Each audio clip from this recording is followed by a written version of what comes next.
Shalom, kami dari kelompok 11 yang beranggotakan Antonius Bimo, Citra Evita, dan Desti Kristina akan mempresentasikan analisis struktural dan semiotik puisi karya Djoko Pinurbo. Mari kita belajar bersama-sama. Pertama adalah pengertian analisis struktural. Analisis struktural merupakan kajian kesusastraan yang menitikberatkan pada hubungan antar unsur pembangun pada sebuah karya sastra. Wirawan 2016. Bila dikaitkan secara khusus dengan puisi, dapat dikatakan analisis struktural akan berfokus pada hubungan antar unsur pembangun di dalam sebuah puisi. Analisis ini akan menelaah secara mendalam setiap unsur di dalam puisi, serta mengaitkan hubungan antar unsur. Apalagi ketika struktural ini tidak dicampurkan dengan pendekatan yang lainnya, bukan hanya mendalam tetapi menjadi tajam menelaah ke setiap unsur. Analisis struktural sajak atau puisi juga merupakan analisis yang menitikberatkan pada unsur-unsurnya dan fungsinya. Dalam struktur sajak dan penguraiannya, setiap jenis unsur mempunyai makna hanya jika dikaitkan dengan unsur-unsur lainnya, bahkan berdasarkan tempatnya di dalam struktur. Selanjutnya adalah struktur pembangun puisi. Struktur pembangun puisi ini dibagi menjadi dua, yaitu struktur fisik puisi dan juga struktur batin puisi. Struktur pembangun puisi yang bersifat fisik atau nampak di dalam bentuk susunan kata-katanya bisa dikatakan sebagai sarana yang digunakan oleh seorang penyair untuk mengungkapkan hakikat puisi.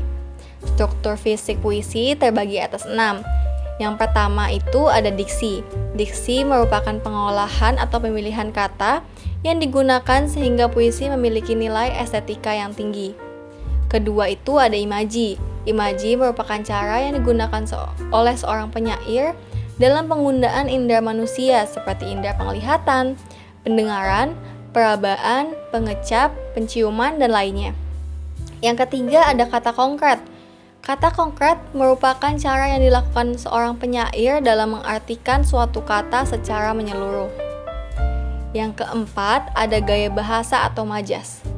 Gaya bahasa digunakan oleh penyair dalam menggunakan bahasa yang bersifat seolah-olah menghidupkan dan menimbulkan makna konotasi dengan menggunakan bahasa yang figuratif. Yang kelima ada rima atau irama.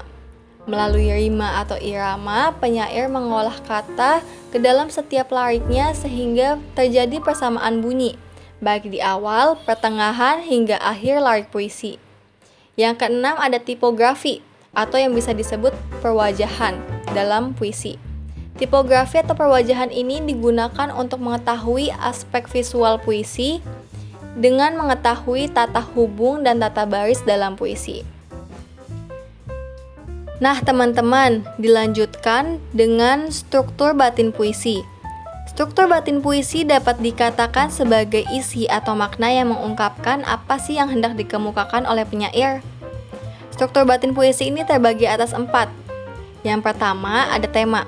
Melalui sebuah tema, seorang penyair menyampaikan gagasan yang dikembangkan melalui sajak-sajaknya, baik berupa makna pada setiap bait maupun secara keseluruhan. Yang kedua itu ada rasa. Rasa di dalam puisi membuat penyair menyelipkan suatu sikap terhadap permasalahan yang terdapat di dalam puisi. Ungkapan suatu tema dan rasa memiliki hubungan yang erat terhadap wawasan penyair yang bisa dilihat dari latar belakang sosial maupun psikologinya. Yang ketiga ada nada. Nada yang digunakan seorang penyair menyalurkan suatu sikap kepada pembaca berhubungan dengan tema dan rasa yang disampaikan. Contohnya menggambarkan nada-nada yang bahagia, tegas, lugas, syahdu, sedih, dan juga lainnya. Yang keempat dan terakhir adalah amanat. Amanat dalam puisi dibuat oleh penyair untuk menyampaikan maksud dan tujuan yang disampaikan kepada pembaca melalui pesan tersirat yang terdapat di dalam puisi. Dengan demikian, perlu sekali mengkaji sebuah puisi ketika kita ingin benar-benar memahaminya agar pesan yang disampaikan bisa diterima dapat dipahami pembaca. Semiotika berasal dari bahasa Yunani semeion yang berarti tanda. Semiotika merupakan ilmu tentang tanda-tanda yang juga mempelajari fenomena sosial budaya, termasuk sastra di dalamnya. Dalam ilmu semiotika, terdapat dua aspek utama, yaitu penanda dan petanda. Penanda adalah bentuk formal dari tanda, dan petanda adalah makna atau arti yang terkandung di dalamnya. Kita tahu bahwa semua karya sastra bermediumkan bahasa. Dan Preminger dalam Pradopo mengatakan bahwa bahasa itu disebut dengan sistem semiotik tingkat pertama. Yang dimaksud sistem semiotik tingkat pertama adalah bahasa memiliki makna atau arti sebelum disusun menjadi sebuah karya sastra. Dan ketika bahasa itu disusun menjadi sebuah karya sastra, maka karya sastra tersebut disebut dengan semiotik tingkat kedua. Sistem semiotik tingkat kedua. Dalam cabang ilmu semiotika, kita juga mengetahui ada 3 jenis tanda, yaitu ikon, indeks, dan simbol. Ikon merupakan tanda yang penanda dan petandanya memiliki hubungan yang ilmiah dan logis, atau dapat kita sebut mengandung makna yang sesungguhnya atau leksikal. Yang kedua ada indeks. Indeks merupakan tanda yang penanda dan petandanya memiliki hubungan kausalitas atau sebab akibat, seperti asap yang menandai adanya api, langit mendung menandai akan hadirnya hujan, dan yang lainnya. Ketiga ada simbol. Simbol merupakan tanda yang penanda dan petandanya memiliki hubungan konvensional. Artinya, makna ini ada karena kesepakatan banyak orang. Ketiga tanda tersebut sangatlah penting dalam pemaknaan sebuah karya sastra. Kuller dalam Pradopo mengatakan bahwa dalam memaknai sebuah karya sastra, ini merupakan kegiatan memburu tanda-tanda tersebut. Selain itu, memahami tanda-tanda tersebut juga merupakan mencari kesepakatan konvensional apa saja yang membuat tanda tersebut memiliki makna tersebut. Selanjutnya adalah biografi Djoko Pinurbo. Djoko Pinurbo atau dikenal sebagai Djokpin lahir pada 11 Mei 1342 di Palabuhan Ratu, Sukabumi, Jawa Barat. Aslinya, ia berasal dari Yogyakarta. Ia merupakan anak sulung dari pasangan Sumardi dan Ngasilah. Pria yang mempunyai 3 saudara ini dibesarkan dalam kesederhanaan. Sang ayah dulunya hanya seorang guru di sebuah sekolah swasta dengan gaji yang tidak seberapa. Sementara itu, ibunya adalah seorang ibu rumah tangga yang mengurus rumah dan anak-anak. Djokpin kecil dulunya bersekolah di SD Mardi Yuwana, Warung Kiara di daerah Sukabumi. Setelah lulus pendidikan dasar, dirinya kemudian dititipkan pada pamannya yang tinggal di Sleman. Di sini, ia melanjutkan sekolah ke SMP Sanjaya, Babadan, dan lulus pada tahun 1976. Di jenjang berikutnya, sang ayah menginginkannya untuk masuk ke seminari agar menjadi seorang pastor. Setelah mengikuti serangkaian tes, Djokpin akhirnya diterima di Seminari Mertoyudan Magelang. Ia pun harus hidup di asrama sehingga tinggal terpisah dari keluarganya. Selama tinggal di sana, ia memang dikenal sebagai anak yang tidak banyak omong. Namun, yang paling mencolok adalah kegemarannya dalam membaca buku. Bahkan, pernah suatu hari, ia membolos kelas hanya untuk membaca buku di perpustakaan. Kemudian, pada tahun 1981, Djoko Pinurbo lulus dari Seminari Mertoyudan. Namun, alih-alih melanjutkan pendidikannya ke seminari tinggi, dirinya malah memilih untuk meneruskan ke perguruan tinggi. Maka dari itu, pupuslah harapan ayahnya untuk menjadikan anak pertamanya itu sebagai pastor. Ia kemudian melanjutkan kuliah di Universitas Sanata Dharma Yogyakarta dan mengambil jurusan Bahasa dan Sastra Indonesia dan menyelesaikannya pada tahun 1987. Tak lama setelah itu, ia kemudian diangkat menjadi salah satu dosen di alma maternya itu. Setelah beberapa tahun bekerja, Djoko Pinurbo akhirnya berani menyunting kekasihnya yaitu Nur Naini. Mereka menikah pada tanggal 28 Februari 1991. Diketahui, keduanya memang sudah menjalin cinta ketika di bangku kuliah. Dari pernikahan tersebut, pasangan ini dianugerahi seorang anak laki-laki bernama Pasca Wahyu Wibisono dan anak perempuan yang diberi nama Maria Azalea Anggreni. Meskipun sibuk, ia tetap bisa membagi waktu sehingga tetap bisa menjalin kedekatan dengan anak-anaknya. Salah satu cara keluarga ini membangun kedekatannya adalah dengan membaca buku bersama. Memang benar pepatah, buah jatuh tak jauh dari pohonnya. Kedua anaknya pun hobi membaca buku. Berbicara mengenai karirnya, Jokpin sudah tertarik pada puisi ketika dirinya berusia 15 tahun. Ia terinspirasi dari dua sastrawan kondang, Gunawan Muhammad dan Sapardi Djoko Damono. Ia merasa tergugah saat membaca puisi Gunawan yang berjudul kuatrin tentang sebuah poci. Sementara itu, Sapardi Djoko Damono melalui bukunya yang berjudul Dukamu Abadi pada tahun 1969 bisa membuat dirinya memahami sesuatu secara sederhana. Sebelum merilis karyanya sendiri, karyanya pernah diterbitkan dalam beberapa antologi puisi. Salah satunya adalah Tugu pada tahun 1986 yang disusun oleh Linus Suryadi.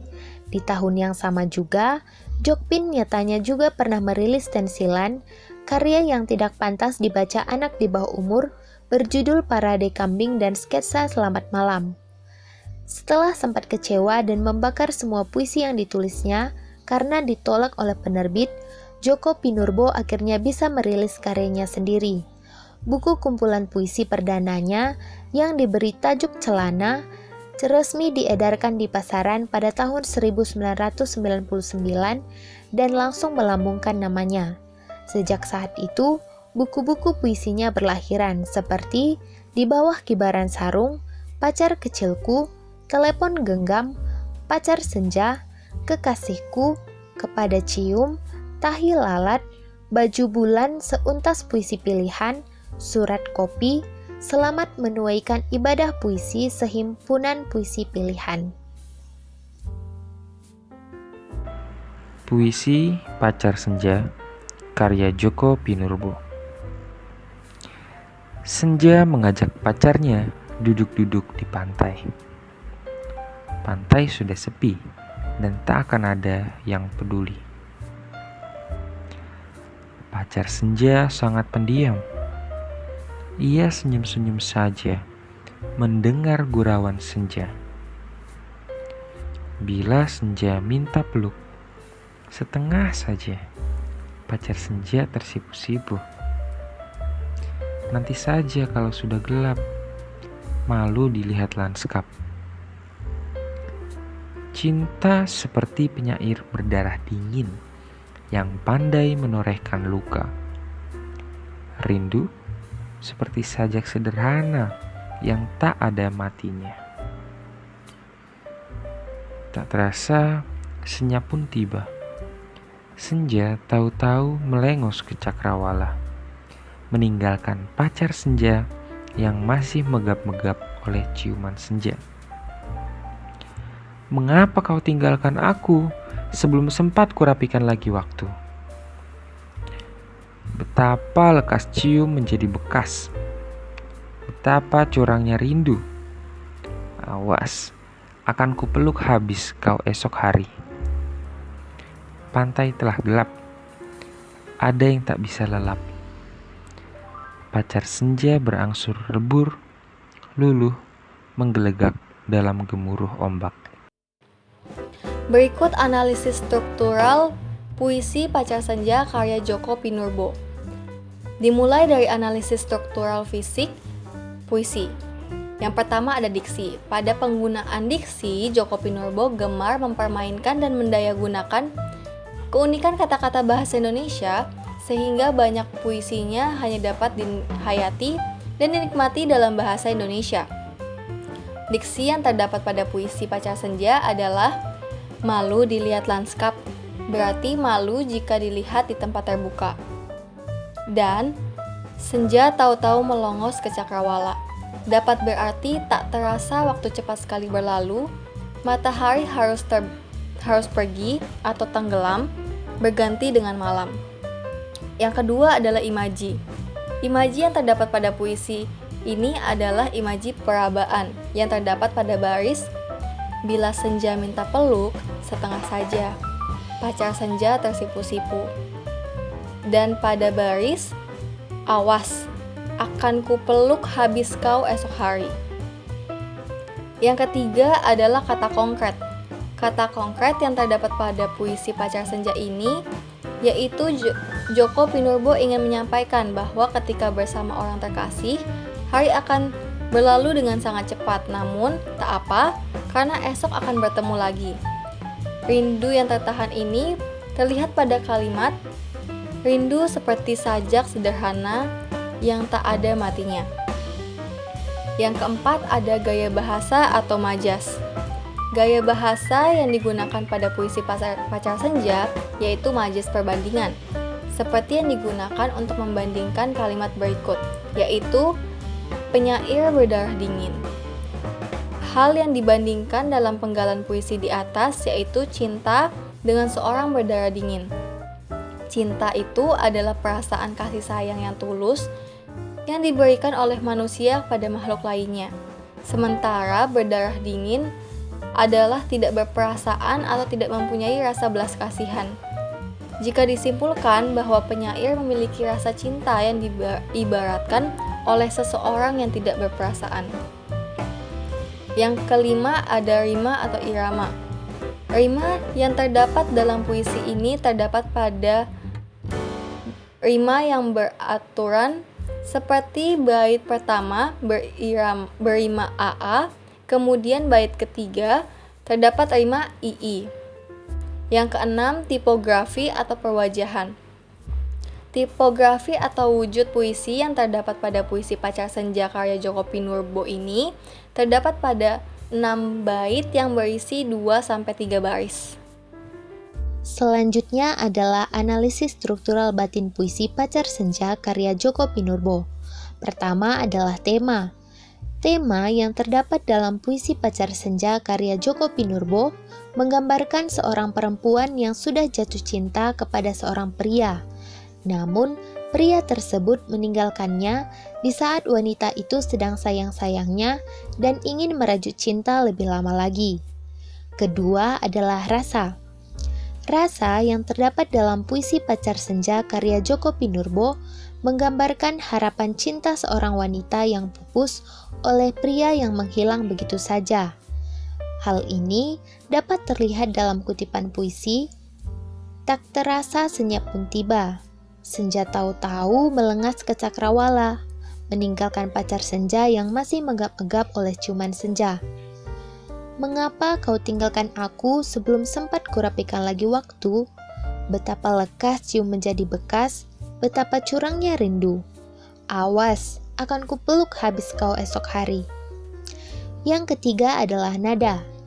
Nada yang terkandung dalam puisi Pacar Senja karya Djoko Pinurbo adalah sedih, cinta yang pupus dikarenakan ditinggal oleh laki-laki yang dicintai. Hal ini dapat terlihat dalam kutipan puisi, "Senja tahu-tahu melengas ke cakrawala, meninggalkan pacar senja yang masih megap-megap oleh ciuman senja." Dan yang keempat adalah amanat. Amanat yang terkandung dalam puisi Pacar Senja karya Djoko Pinurbo adalah jangan terlalu berharap jauh terhadap cinta seorang laki-laki yang kita cintai, karena belum tentu lelaki tersebut juga memiliki perasaan yang sama sehingga menimbulkan luka terhadap diri kita sendiri. Hal ini dapat terlihat dalam kutipan puisi, "Pantai telah gelap, ada yang tak bisa lelap. Pacar senja berangsur lebur, luluh menggelak dalam gemuruh ombak." Analisis semiotika puisi Pacar Senja karya Djoko Pinurbo. Dalam jurnalnya, Rahmat Djoko Pradopo juga mencantumkan metode pemaknaan dari Rifatir, dan salah satu langkahnya adalah pembacaan heuristik dan hermeneutik. Pembacaan ini merupakan salah satu metode pembacaan yang dapat membantu kita dalam memaknai sebuah puisi. Yang pertama ada pembacaan heuristik, yang merupakan pembacaan menggunakan bahasa yang dinaturalisasikan. Dan ini menggunakan pemaknaan dalam sistem semiotik tingkat pertama, yaitu bahasa. Kurang lebih seperti ini. Si senja ini mengajak pacarnya duduk-duduk di pantai saat pantai sudah sepi dan memang sudah tidak ada yang peduli. Pacar si senja ini sangat pendiam. Ia senyum-senyum sendiri mendengarkan gurauan si senja. Bila senja minta dipeluk, baru setengah pelukan saja pacar si senja sudah tersipu malu. Bagi si senja, cinta itu seperti penyair berdarah dingin yang tidak peduli dan takut untuk menorehkan luka. Namun bagi si senja, rindu itu seperti sajak sederhana yang tak ada matinya. Tanpa terasa, suasana tiba-tiba menjadi senyap dan si senja tak tahu pergi ke cakrawala. Meninggalkan pacarnya yang masih megap-megap oleh ciuman senja. Maka pacar senja berkata, "Mengapa kau tinggalkan aku sebelum sempat kurapikan lagi waktu? Betapa lekas cium menjadi bekas, betapa curangnya rindu. Awas, akan kupeluk habis kau esok hari." Saat itu sudah gelap, namun ada yang tak bisa lelap. Pacar si senja berangsur menjadi lebur, luluh dan menggelegak dalam gemuruh ombak. Ini mirip seperti parafrase puisi yang pernah kita pelajari sebelumnya. Dan selanjutnya adalah pembacaan secara hermeneutik. Nah, menurut Rifatir ini juga ini merupakan pemaknaan sebuah sajak. Maka di sini kita akan menggunakan sistem semiotik tingkat kedua, yaitu melihatnya sebagai sebuah karya sastra. Senja merupakan kondisi setengah gelap ketika matahari sudah terbenam namun masih memancarkan seberkas cahaya yang indah. Pacar senja bisa saja bercerita mengenai sepasang kekasih yang sedang bercumbu di saat waktu perpisahan mereka. Suasana pantai yang sepi dan tak ada yang peduli rasanya menggambarkan bagaimana keadaan pergantian senja ke malam tersebut sangatlah cepat. Demikian juga dengan kepergian salah seorang di antara mereka yang meninggalkan pasangannya karena memang sudah habis waktu untuk hari itu. Padahal kekasih yang malu-malu itu baru saja menikmati ciumannya. Rasa cinta itu membuat kekasihnya itu tidak terima jika waktu mereka harus selesai saat itu. Sepasang kekasih yang sedang bercinta seringkali tidak merasakan berapa waktu yang sudah mereka habiskan. Kekasih yang mulanya malu-malu sekarang enggan untuk berpisah. Ciuman yang telah membekas akan dibalas dengan pelukan saat waktunya tiba. Dalam gelap malam, ada yang sulit melupakan saat itu. Kembali semua karena dirinya. Puisi Pacar Senja karya Djoko Pinurbo mengisahkan sebuah peristiwa yang bisa dikatakan sederhana menjadi sebuah untayan puisi yang sangat indah. Puisi ini mengandung tanda ikon seperti suasana senja, sepi, gelap, dan pacar yang memang memiliki makna tersebut. Semua diksi menurut kami mengacu pada makna leksikal dari diksi tersebut. Oleh karena itu, diksi-diksi yang sudah kami sebutkan merupakan tanda ikon. Dalam puisi ini juga mengandung beberapa indeks yang memiliki hubungan sebab akibat atau kausalitas. Di antaranya ada saat sepi, maka tidak akan ada yang peduli. Kemudian, berdarah dingin, maka memiliki sifat untuk tidak merasakan luka atau tidak bersalah ketika menggoreskan atau menorehkan luka. Sementara untuk tanda simbol terdapat pada diksi cinta yang seringkali dipandang akan menggoreskan luka ketika harus berpisah. Namun cinta yang menggoreskan luka itu memang benar adanya, akan terus menumbuhkan rindu yang tak berkesudahan. Oleh karena itu, pada bait ketiga dapat dikategorikan sebagai sebuah tanda simbol. Demikian analisis yang dapat kami berikan.